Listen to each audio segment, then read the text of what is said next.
di na pinapasok ng kahit sino. Ang hangin na nagmumula roon ay malamig, bigat, at di na may dalaw-dulong na mga kalulubong ng mula sa dilim. At sa pinakagitna ng kakabatang iyon, nakatayo ang sinampang kahoy, isang puno na hindi basta puno, sapagkat ang balat nito ay dating balat ng tao. Ang kaluluwa nito ay nakakadena sa matandang sumpa. Ang puno ay si Charles. Si Charles, minsan naging masiyahin, mapagmahal, at minahal ng lahat. Hanggang sa nakilala niya ang isang babaeng ang puso ay matagal nang gumuho sa kadiliman. Si Maybelline, ang matandang makukulang na minsang nagmahal. Ngunit napalitan ng galit, inggit, at pagkasulang sa mundo hindi ko nilala sa kanya.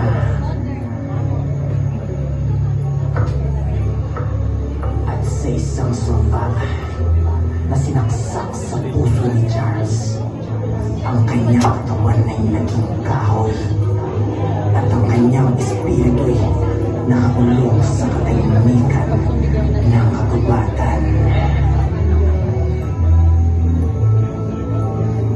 Hanggang ngayon, ang hangin dito ay may dalang pakiusap, may dalang sigaw, may dalang parusa.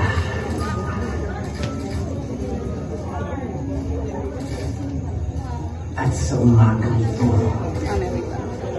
muli siyang magigising.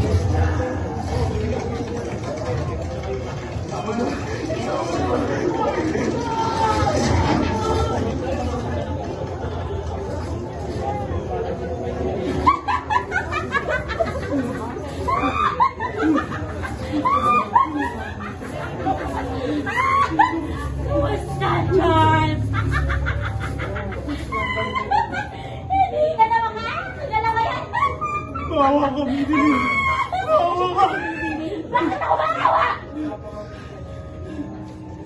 Minsan na hindi ka naawa sa puso ko! Minsan mo nang kinalimutan! Gusto ko pa mamalis! Gusto ko pa mabuhay! Hindi! Diyan ka lang! Hindi. Mananatili kang puno habang buhay! At sa dilim at sa gubat ng lilim ay mananatili ka lang.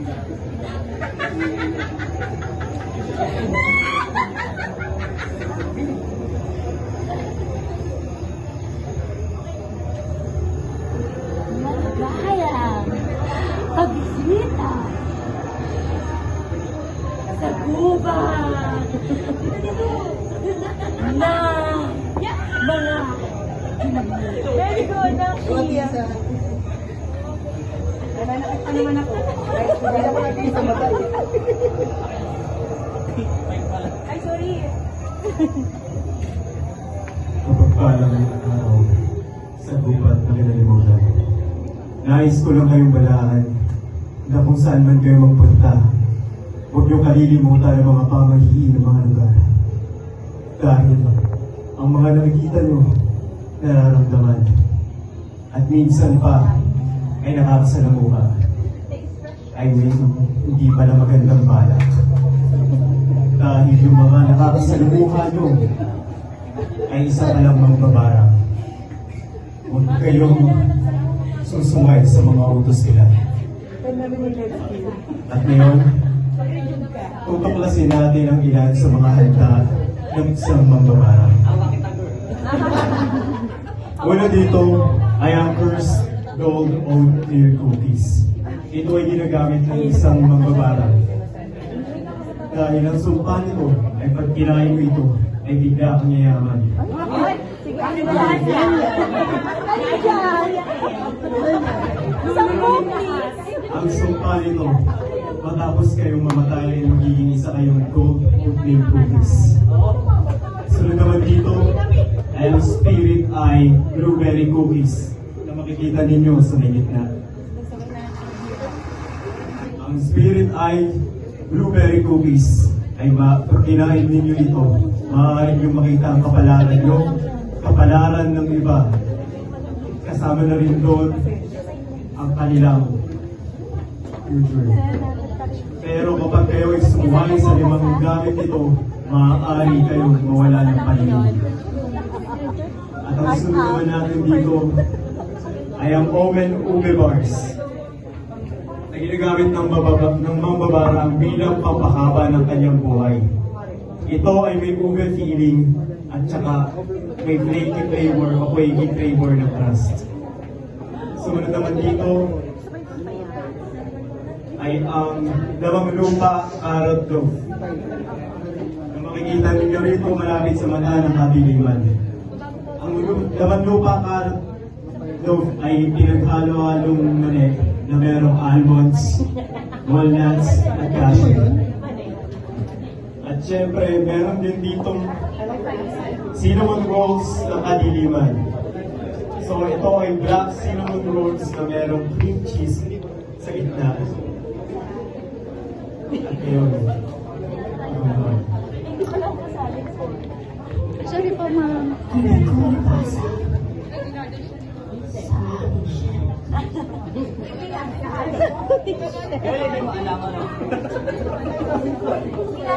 Sorry, ma'am.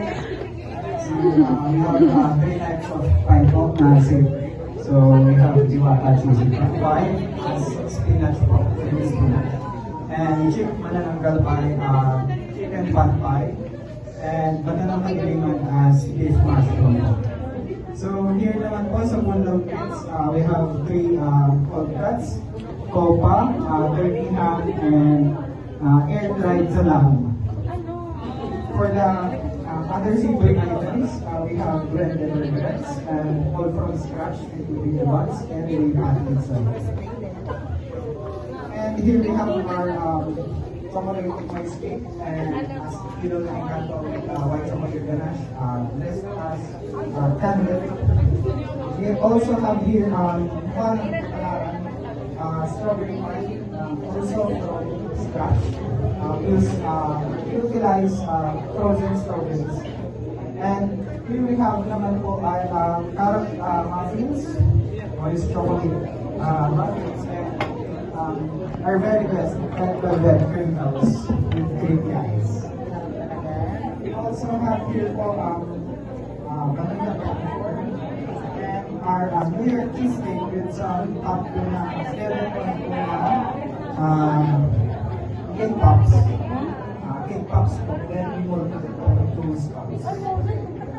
Same lang yung ginamit na na scout dito at dito. Alright. Ano yun?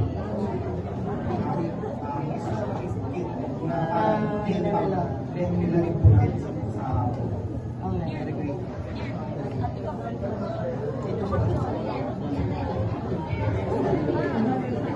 Gold cuts? Miss ba yan? Smoky and mild salt.